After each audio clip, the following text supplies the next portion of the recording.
Hello, welcome to another episode of Ukulele AMA. Today's question comes from one of my patrons, Rudy, and I love this question. We got a lot to talk about with it. And his question is, I mainly play chord melody and solo arrangements. What are good ways to extend notes? I see people shaking their hand on the string they are on to extend the note, or some others do a wiggle on the string. I would like to know which sounds and works best to sustain a note. And this is a great question, and this technique is called vibrato. And it's one of the hardest techniques to do on the ukulele, but one of the most important ones to sound like a real professional player.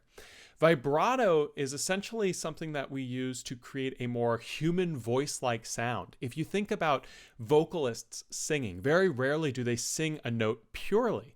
Usually they'll have this fluctuation to the pitch, right? Instead of it just being ooh, it'll be this ooh type of sound. It's especially prevalent in things like opera, where I think maybe there's a little bit too much vibrato used.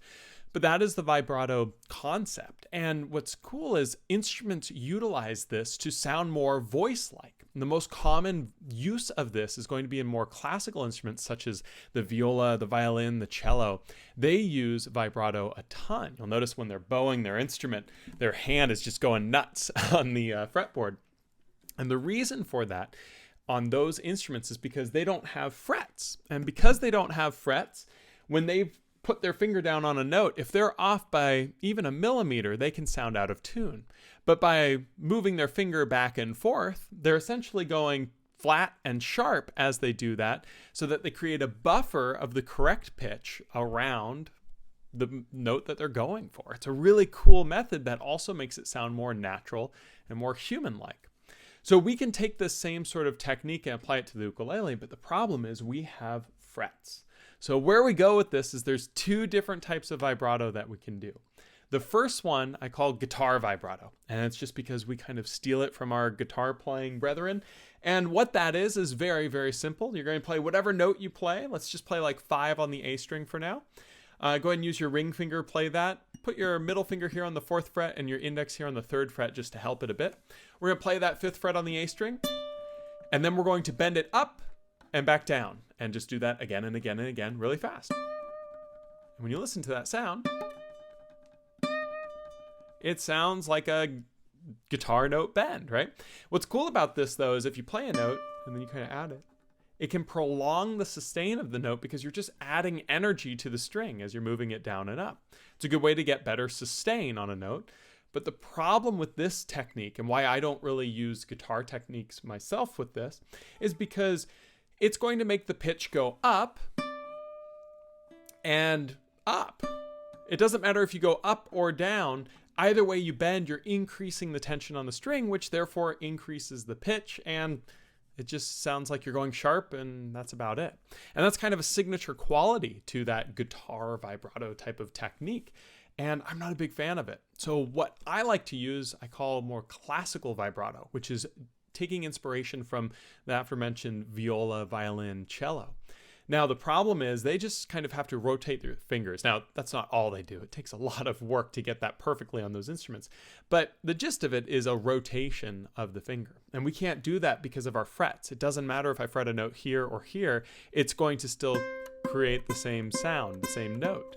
So what we want to do is we want to actually physically move the string as we do our vibrato technique, and this takes a lot of practice. It's also easier to do on higher frets. So let's go all the way up to fret 7 on our A string, take our ring finger for now, place it right there with good fretting habits. What we're going to do is we're going to pluck that string, and then we're going to make the string go sharp. The way we're going to do this is we're going to take the pressure on this finger, and we are going to pull it away from the ukulele. What that is doing is it is making the string tighten and stretch more, making it go more sharp. And if you listen, keeping that good contact, it should sound like this. You hear how I made the string go sharp? It's going up. This takes a lot of practice to get comfortable with because I'm physically trying to stretch the string a little bit as I do this. The other half to the vibrato, because this is just like the guitar vibrato, right? Made everything go sharp, is making it go flat. And this is the hard part. So when you're playing this, what you're going to do is you're going to play the note, and then you're going to push it in towards the fret. You're going to maintain that contact and try to essentially take your string, which is taut, and scrunch it just a little bit so that it goes a little bit more slack. And if you listen, we can make that note go a little bit flat.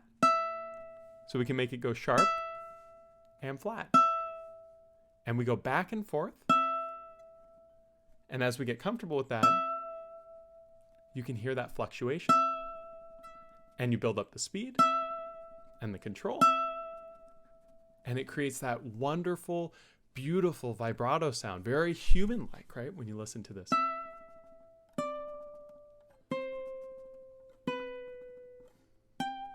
And we should be able to do it with every finger, on every string, on every fret. It takes some practice to get there. If you look at my fingers, you see how the lines on there, it's because a lot more force is sort of applied to do this technique, especially when you're over embellishing it like I am right now. But this is the difference between, a good ukulele sound and a great one. And you'll notice whenever I'm performing or playing a song, I'm going to be using this technique because I feel like it really just makes my ukulele sound so nice. You can do it over multiple strings.